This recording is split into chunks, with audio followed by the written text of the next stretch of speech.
Assalamualaikum warahmatullahi wabarakatuh. Waalaikumsalam warahmatullahi wabarakatuh. Selamat pagi para hadirin semua yang berbahagia, rekan-rekan dan teman-teman. Pagi. Pagi, Kak. Di pagi hari yang cerah ini, alhamdulillahirrahmanirrahim, sebelumnya saya ucapkan terima kasih kepada teman-teman yang sudah menghadiri seminar yang sangat penting sekali bagi kita semua untuk membuka pemahaman kita lebih lanjut mengenai pemahaman baru lainnya. Yang pada saat ini, alhamdulillahirrahmanirrahim, di tengah-tengah kita sudah hadir pemateri yang sangat cantik sekali, yaitu Kak Lasyaneta.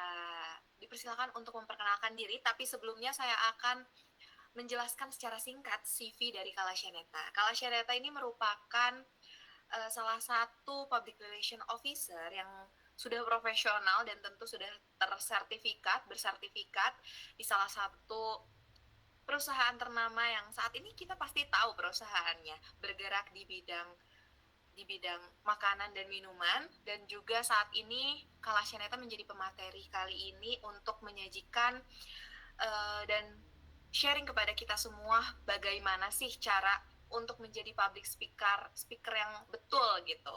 Maka dari itu dipersilakan kepada Kak Lasyaneta memulai dan memperkenalkan dirinya lebih lanjut. Sebelumnya mohon maaf, izin perkenalkan dulu, saya Lulu Aryani Luciana sebagai moderator di pagi hari ini, di seminar kali ini, yang akan memandu jalannya acara dari awal sampai akhir. Dipersilakan Kak Lasyaneta. Baik, terima kasih kepada moderator Bu Lulu Luciana. Halo semuanya, gimana kabarnya? Alhamdulillah sehat. Baik, perkenalkan nama saya Lasyaneta Fesyaula. Di dalam sesi hari ini, kita akan membahas mengenai jenis-jenis metode penyajian pidato yang dikutip dari buku Formula Komunikasi karya Ibu Dr. Diah Rahmi Astuti, ESOS MSI CPR. Boleh, next slide. Nah, sebelum lanjut ke isi metode-metodenya, di sini saya akan membahas mengenai 4 metode. Yang pertama ada metode naskah atau manuskrip, metode impromptu, metode memoriter, dan yang terakhir itu ada metode extemporer. Yang pastinya di semua metode kali ini ada kelebihan dan kekurangannya. Boleh next slide. Nah, di metode yang pertama ini ada metode naskah atau manuskrip, yang dimana metode ini merupakan dibaca sepenuhnya dari naskah yang telah kita buat dari awal sampai akhir. Nah, kelebihannya itu apa? Kelebihannya itu isinya lengkap, runtut, dan minim kesalahan. Kenapa? Karena semua yang kita tulis mengenai isi pidatonya sudah kita tulis, jadi kita tinggal membaca. Lalu juga ada gagasan tersusun rapi dari awal hingga akhir, dan juga biasanya metode naskah atau manuskrip ini cocok untuk pemula. Kenapa? Karena biasanya pemula ini kalau melakukan pidato kan suka ada rasa nervous, takut, atau tegang kan. Nah, makanya metode ini tuh cocok untuk para pemula agar ia tuh bisa merasa lebih tenang karena hanya membaca begitu. Dan biasanya juga metode naskah ini tuh digunakan pada acara yang membutuhkan ketepatan pada waktu. Nah, kelemahannya itu apa? Nah, kelemahannya itu penyampaiannya kurang natural dan kurang komunikatif.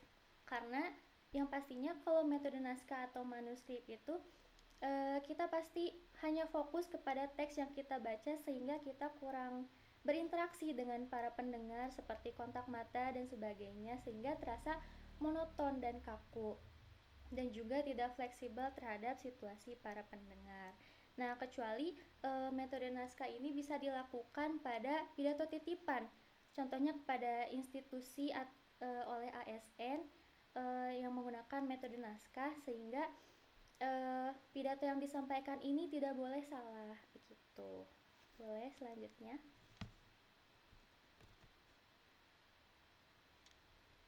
Lalu yang selanjutnya ada pidato impromptu. Nah, apa itu pidato impromptu? Jadi pidato impromptu ini sifatnya seperti spontan ya, mendadak. Biasanya diminta secara langsung untuk menyampaikan materi atau pidato. Nah, kelebihannya itu apa? Tampak hidup, natural, dan langsung menyesuaikan situasi. Karena seperti yang sudah saya sebutkan tadi kan, pidato impromptu ini tuh bersifatnya tanpa persiapannya, spontan. Jadi kita harus langsung menyampaikan isi pidatonya. Lalu juga ada melatih kemampuan berpikir cepat. Karena ini sifatnya spontan tanpa persiapan dan dimintai mendadak, kita harus berpikir cepat mengenai apa yang harus kita bahas, apa yang harus kita sampaikan kepada para pendengar. Nah, lalu biasanya pidato impromptu ini tuh dilakukan oleh pembicara yang berpengalaman yang sudah terbiasa menggunakan metode pidato impromptu ini begitu.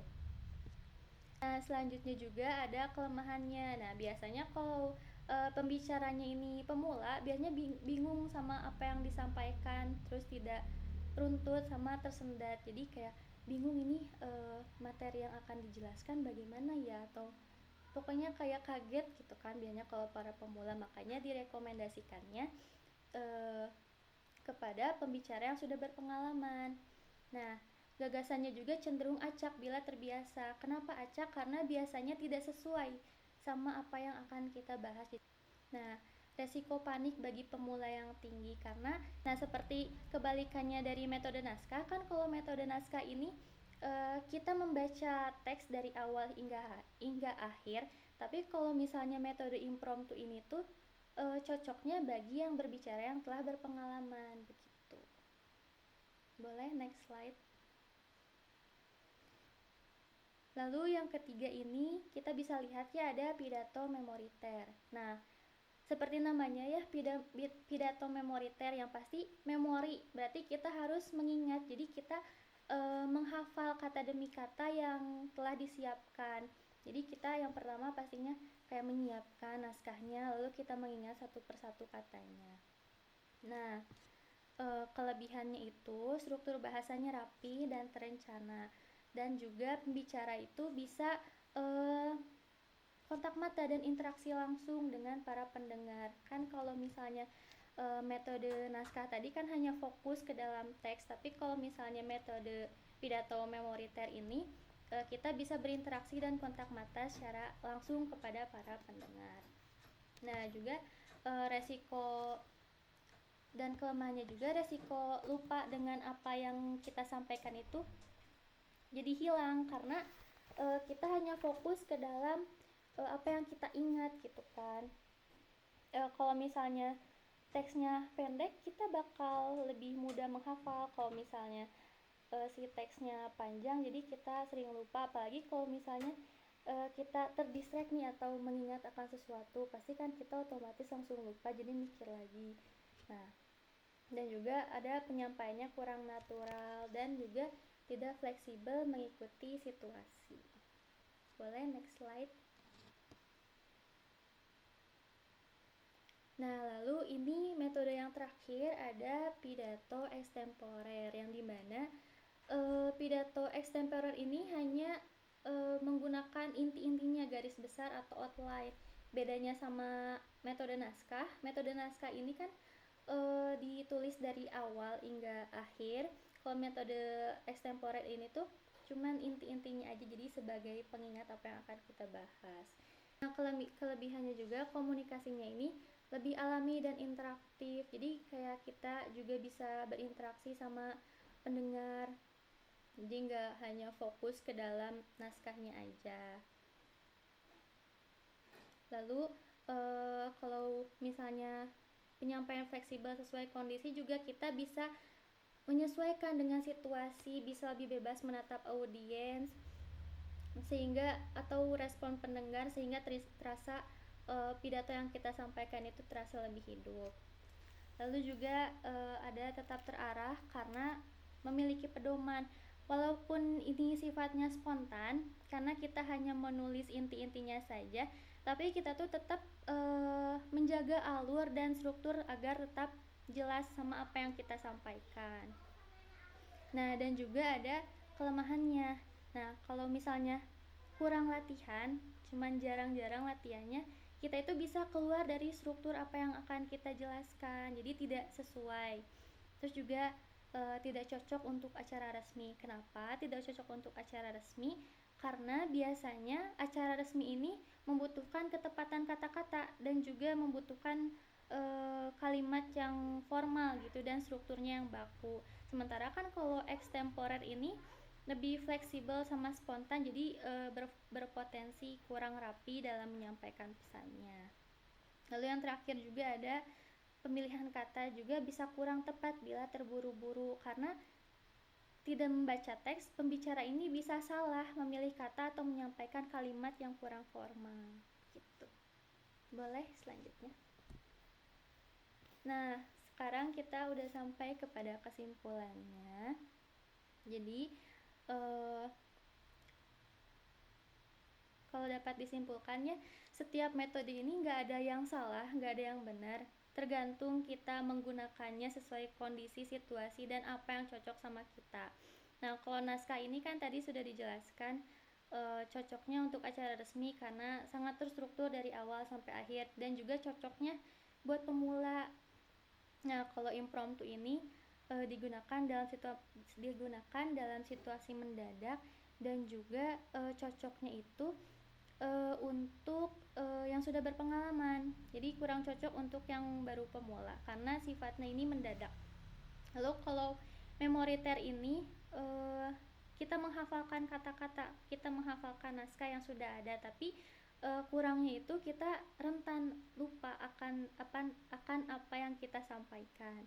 Dan juga extemporer ini yang paling ideal karena kenapa? Karena menggabungkan persiapan dan spontanitas kita, sehingga kita menyeimbangkan persiapan dan kelancaran berbicara gitu. Ada pertanyaan? Baik, terima kasih Kak Lasyaneta atas materi-materi yang telah diberikan tadi mengenai pidato ya teman-teman semua. Oh, ada yang mau bertanya ya, langsung bersemangat sekali sepertinya. Oke, baik, silahkan Kak Arin untuk melempar pertanyaannya. Oke, terima kasih Kak Lulu. Kak Lasyaneta izin bertanya ya. Aku mau tahu perbedaan mendasar tentang pidato naskah sama pidato impromptu. Terima kasih.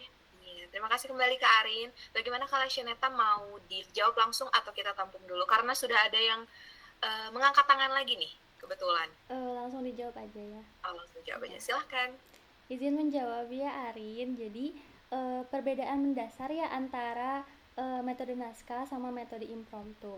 Nah, kalau metode naskah ini kan sifatnya kita membaca dari awal sampai akhir dengan sesuai apa yang kita tulis sebelumnya, sebelum pidato.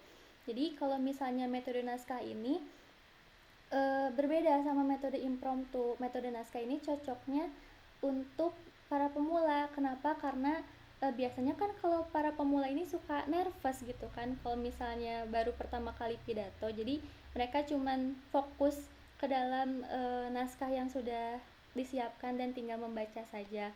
Nah, kalau misalnya metode impromptu ini kan sifatnya mendadak, dimintai secara mendadak dan spontan sifatnya, tapi cocoknya itu untuk yang sudah berpengalaman begitu. Jadi kurang cocok untuk bagi para pemula.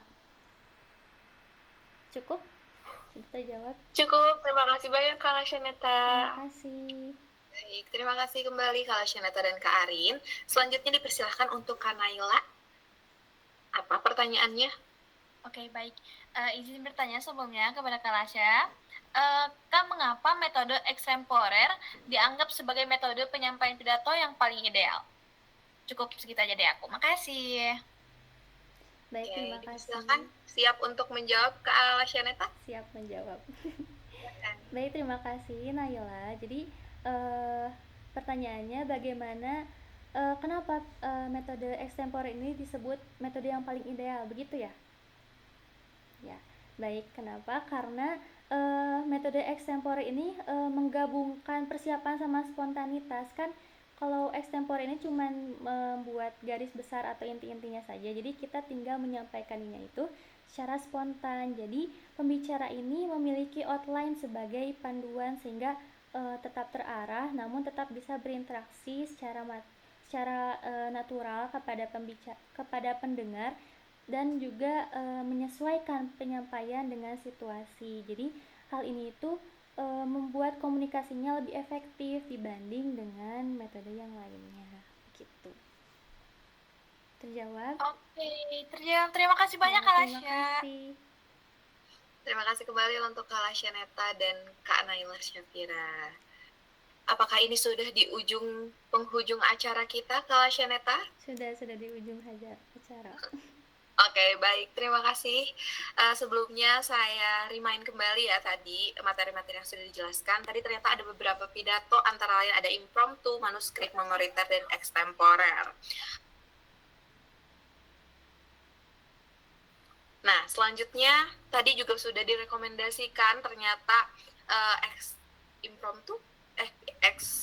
extemporer itu menjadi pidato yang direkomendasikan sekali karena ada poin-poin pentingnya gitu, nggak cuma baca full atau mengingat secara full, dan itu menjadi insight baru bagi kita semua. Ternyata pidato ini tuh nggak cuma berpidato aja, tetapi ada teori-teori dan teknik-tekniknya yang mungkin nanti kita akan bisa implementasikan di kehidupan kita sehari-hari. Semangat untuk para teman-teman yang akan mencoba untuk berpidato dengan teknik-teknik yang tadi sudah dijelaskan oleh Kak Lasyaneta. Terima kasih banyak Kak Lasyaneta atas waktu dan kehadirannya serta pembagian materi yang telah disampaikan yang sangat bermanfaat bagi kita semua, serta para partisipan yang sudah berpartisipasi pada seminar kita kali ini. Akhir kata saya ucapkan terima kasih banyak dan mohon maaf apabila ada kesalahan. Mari kita applause digital untuk Kak Lasyaneta. Terima kasih banyak Kak Lasyaneta. Saya Lulariana Luciana sebagai moderator undur diri. Wassalamualaikum warahmatullahi wabarakatuh. Waalaikumsalam warahmatullahi wabarakatuh.